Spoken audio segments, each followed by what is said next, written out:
दोस्तों नमस्कार। आशा है कि आप अच्छे होंगे, आपका दिन खुशी से बीते। इसी के साथ हम वीडियो को शुरू करते हैं। मैं हूँ एक लेखक। ये मेरी किताब है, वैसे 10 किताब है, पर इस किताब को ज़रूर पढ़िए। विनेवस फैंक्स ऑफ कोबरा, ये रुद्रा पब्लिकेशन बिलासपुर पर उपलब्ध है।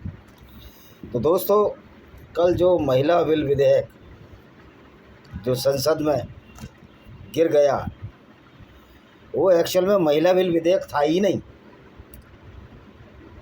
महिला बिल विधेयक की आड़ में गवर्नमेंट ने, भाजपा सरकार ने उसमें एक और जोड़ दिया, डिलिमिटेशन बिल। यानी कि संसद की जो 543 सीटें हैं, 2 सीटें एंग्लो इंडियन के लिए थी, वो ख़त्म की जा चुकी हैं, तो लोगों को पता ही नहीं है। जो 543 सीटें हैं, उन सीटों को 850 सीटें करने का प्रस्ताव था, और उसमें उत्तर भारत में ज़्यादा सीटें बढ़ती और दक्षिण भारत में कम पड़ती। सीधी सी बात है, जनसंख्या के हिसाब से। तो वो डिलिमिटेशन बिल था जिसमें सीटें बढ़ाने का प्रस्ताव था, और ये 131वां संशोधन बिल था जो कि संसद में गिर गया। सरकार को भी मालूम था, उनके पास बहुमत नहीं है, क्योंकि सरकार तो बड़ी मुश्किल से बनी है। 240 इनके आए हैं, और चंद्रबाबू नायडू और नीतीश कुमार के सहयोग से इनकी सरकार बनी है। तो जो प्रधानमंत्री मोदी जी ने जो संबोधन दिया टीएमसी और डीएमके और समाजवादी पार्टी के खिलाफ, बोला कि इनकी वजह से बिल गिर गया। तो सही मायने में जो महिला आरक्षण बिल था, जिसमें 33% आरक्षण देने की बात थी, वो बिल तो 22 सितंबर 2023 को ही पास हो गया था। और उससे अगले दिन मोदी जी ने एक रोड शो भी किया था अहमदाबाद में कि हम महिलाओं के लिए 33% आरक्षण लागू करेंगे। तो सवाल ये है कि 543 में 33% आरक्षण लागू कर दीजिए आप। लेकिन सरकार की मंशा कुछ और थी। सरकार की मंशा थी कि डिलिमिटेशन से जो सीटें बढ़ेंगी, करीब 850 सीटें करना था इनको, और इनके पास है 543। जो 307 सीटें बढ़ेंगी वो मैक्सिमम उत्तर भारत में बढ़ेंगी, और तमिलनाडु में जो सीटें बहुत ज़्यादा जनसंख्या के हिसाब से, वो कम हो जाएंगी। क्योंकि बीजेपी पार्टी अभी दक्षिण भारत में इतना अच्छा प्रभाव नहीं है उसका, ख़ास तौर पर तमिलनाडु में, केरल में और तेलंगाना में और आंध्र में, कर्नाटक में तो इनके पैर पड़ चुके हैं।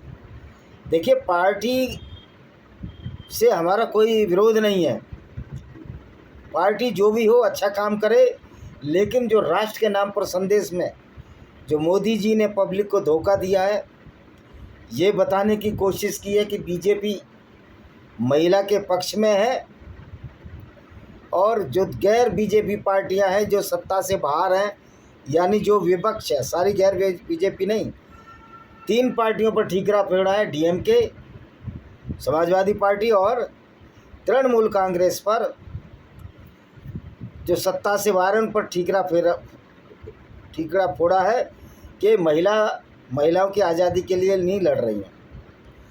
सवाल यह है कि कोई भी पार्टी अपने हिसाब से अपने पैमाने बनाती है।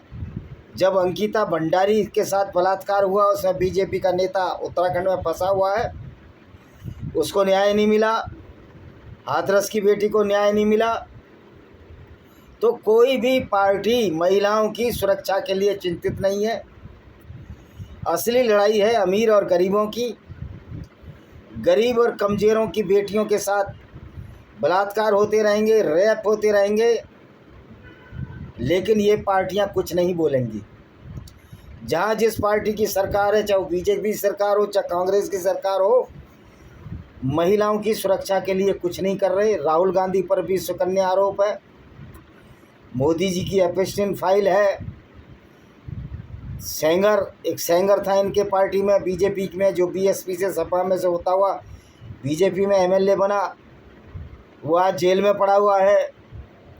ऐसे अनगिनत उदाहरण है जहाँ महिलाओं की अस्मिता की इज्जत लूट कर उनको टिकट दिए जाते हैं। ऐसे भी उदाहरण है जब किसी को टिकट लेना होता है तो उनके लिए वो महिलाओं लड़कियों का इंतजाम करता है नेता, उसको टिकट मिलता है। और ये इस बात पर सब ना करेंगे, लेकिन उनका दिल जानता है वो कितने बड़े अपराधी हैं और कितने बड़े नहीं हैं। ये उनकी अंतरात्मा की आवाज़ है, और जिसने जो कुकर्म किए होते हैं वो मरते दम तक भूलता नहीं है।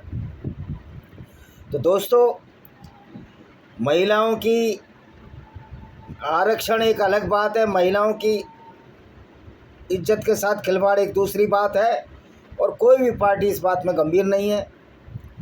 और यहाँ तक कि पुलिसिया अत्याचार भी महिलाओं की इज्जत को तार तार करने में आमादा है। मैं ये नहीं कहता सारे पुलिस वाले, लेकिन वर्दी और सत्ता का दुरुपयोग करके कोई भी महिला सुरक्षित नहीं है जब तक कि वो खुद बलशाली ना हो, ताकतवर ना हो। अभी हाल में राजस्थान में घटना हुई है, एक दरोगा ने किसी लड़की के साथ बलात्कार किया और उसने दरोगा का सिर काट दिया। तो इस तरह की घटनाएं होने से ही आप जब तक प्रतिक्रिया नहीं देंगे, महिलाओं की इज्जत सुरक्षित नहीं है। ये नेता तो सब विभाग दिखाते ही रहते हैं, और कोई भी नेता दूध का धुला नहीं है। कुछ जो दूध के धुले हैं वो इसलिए धुले हैं कि उनसे ज़्यादा ताकतवर उनके पड़ोसी हैं या वो लोग हैं जो उनके साथ बदतमीजी करेंगे तो उसका गला काट देंगे। तो दोस्तों, सारी पार्टियां ये सिर्फ नौटंकी और राजनीति कर रही हैं, और मोदी जी ने तो बहुत बड़ी नौटंकी की है। मोदी जी को एप्स्टीन फाइल पर जवाब देना चाहिए, मोदी जी पे जो लड़की सोनी थी उस पर जवाब देना चाहिए। क्यों नहीं मोदी जी मधु किश्वर के सवालों का जवाब देते हैं? नहीं तो स्मृति ईरानी और कंगना रनौत में ऐसी क्या खूबी है कि वो एमपी बन गई? ये अलग विषय है कि उनकी इच्छा थी या नहीं थी, लेकिन वह जो भ्रष्टाचार है, यौन भ्रष्टाचार, इन नेताओं की वजह से, और इसमें नेत्रियों का भी कम दोष नहीं है। तो जो ये इंटरनल मैटर है अलग बात है, हम बात कर रहे हैं बलात्कारों की। अंकिता भंडारी केस में बीजेपी के लोग पकड़े गए, कहीं समाजवादी पार्टी के लोग पकड़े जा रहे हैं, और कहीं तृणमूल कांग्रेस के लोगों का बलात्कार हुआ डॉक्टर लड़की का। तो ये नेता सारे के सारे मेजॉरिटी में नेता अपराधी हैं, और जो अपराधी नहीं है वो बेचारा सीढ़ियां चढ़ ही नहीं पाता आगे की। बहुत से अच्छे शरीफ नेताओं को भी हमने देखा है, लेकिन उनका कोई स्थान राजनीति में बचा नहीं है, क्योंकि वो शरीफ तो हैं लेकिन दबंग और ताकतवर नहीं है। आप ईमानदार और शरीफ जब ही रह सकते हो और अपनी बात जब ही मनवा सकते हो जब आप ताकतवर हो, खुद में हिम्मत महसूस करो और निडर हो। तो ईमानदारी निडरता चाहती है, ईमानदारी बेबाकी का चाहती है और सत्य चाहती है। इन नेताओं में ना ईमानदारी है, ना इन नेताओं में निडरता है। ये कायरों का समूह है जो अपने हिसाब से परिभाषाएं करता है। तो मोदी जी ने भी अपने हिसाब से परिभाषा गढ़ी है। मोदी जी का महिलाओं के अस्मिता से कोई लेना देना नहीं है, और 33% रिजर्वेशन होने से, जो कि गवर्नमेंट कर चुकी है 22 सितंबर 2023 को, क्या महिलाओं की अस्मिता बच जाएगी? क्या नेताओं में ऐसे भेड़िए नहीं हैं? क्या अफसरों में ऐसे भेड़िए नहीं हैं जो महिलाओं की किसी काम पड़ने पर उनकी इज्जत का सौदा करने के बाद काम करते हैं? तो दोस्तों, आज महिला को सशक्त होने की ज़रूरत है, और ऐसे भाइयों की ज़रूरत है जो थानेदार का उसने गला रेत दिया, ऐसे लोगों की ज़रूरत है। देखिए, हिंसा की प्रतिक्रिया हिंसा ही होनी चाहिए, क्योंकि जो शुरू में हिंसा करता है वो दोषी है, और वो दोषी है और पापी को ख़त्म करने में किसी तरह का संकोच नहीं होना चाहिए। यही हमारा भगवत गीता कहती है कि दुष्ट के साथ दुष्टता का व्यवहार करो। आज हो क्या रहा है, जो दुष्टता आपके खिलाफ़ कर रहा है, हम कानून पर और कानून, न्याय व्यवस्था और पुलिस पर निर्भर है, जो कि कहीं से भी ईमानदार नहीं है।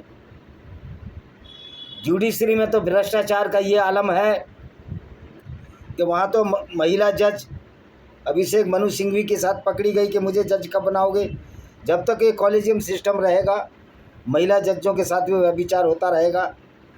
तो आज ज़रूरत है अपने स्तर से, जब आप मर ही रहे हो, आपकी इज्जत ही जा रही है, तो भाई क्यों ना मार के मरा जाए। तो अब ये कहेंगे तो नक्सली हो गए, ये तो फलाना हो गए। अरे नक्सलियों से बड़ी तो तुम गुंडे और बदमाश हो, चोर उचक्के हो, लुटेरे हो। मलखान सिंह ने कहा था डकैत संसद में बैठते हैं, हम तो बाकी हैं। तो दोस्तों, ये महिला बिल आरक्षण विधेयक ये सब ड्रामा है, सारे के सारे महिलाओं का शोषण करते हैं। अब तो प्रधानमंत्री का भी नाम आ गया है, कभी अमित शाह की भी पोल खुल सकती है। यानी कि जो नहीं पकड़ा जा रहा वो ईमानदार है। अब कौन ईमानदार है, कोई बेईमान है, ये तो आत्मचिंतन की जरूरत है, हमें देखना पड़ेगा। ये तो खुद ही लोग आप जानते हैं। तो महिलाओं की सुरक्षा, तो महिला सशक्त होगी, महिला बदले की भावना रखेगी, हिंसा की प्रतिक्रिया में हिंसा करेगी, तभी महिलाओं की इज्जत सुरक्षित रह सकती है। और हिंसा की प्रतिक्रिया अहिंसा नहीं हो सकती, क्योंकि अहिंसा के नाम पर तो फिर कोर्ट में इंतजार करो, फिर पुलिस के पास जाओ, वहाँ खुद भ्रष्टाचारी बैठे हैं, बदचलन लोग बैठे हैं, तो क्या न्याय मिलेगा। तो महिलाओं को आरक्षण देना अलग बात है, महिलाओं का सशक्तिकरण करना अलग बात है। और ये खुद सशक्तिकरण ये महिला ही करेंगी, क्योंकि जो काम जिसका काम उसी को साजे, नहीं दूसरा करे तो जूता बाजे। तो ये महिलाओं को भी सोचना पड़ेगा, हम कहाँ गिर रहे हैं, कहाँ कमज़ोर हैं, कहाँ हमारी मनमर्जी है, कहाँ हमारी इच्छा नहीं है। और इच्छा के साथ अगर खिलवाड़ किया जा रहा है तो आप पूरी तरह स्वतंत्र हैं, बलात्कारी को कत्ल करने के लिए स्वतंत्र हैं और कर देना चाहिए। उनके भाई बहन भी स्वतंत्र हैं, उनके रिश्तेदार भी स्वतंत्र हैं। सवाल यह है कि उनके रिश्तेदारों में कितने महिलाओं की इज्जत करते हैं, ये भी सोचने का विषय है। इसी के साथ हम इस वीडियो को विराम देते हैं। वंदे मातरम, जय हिंद।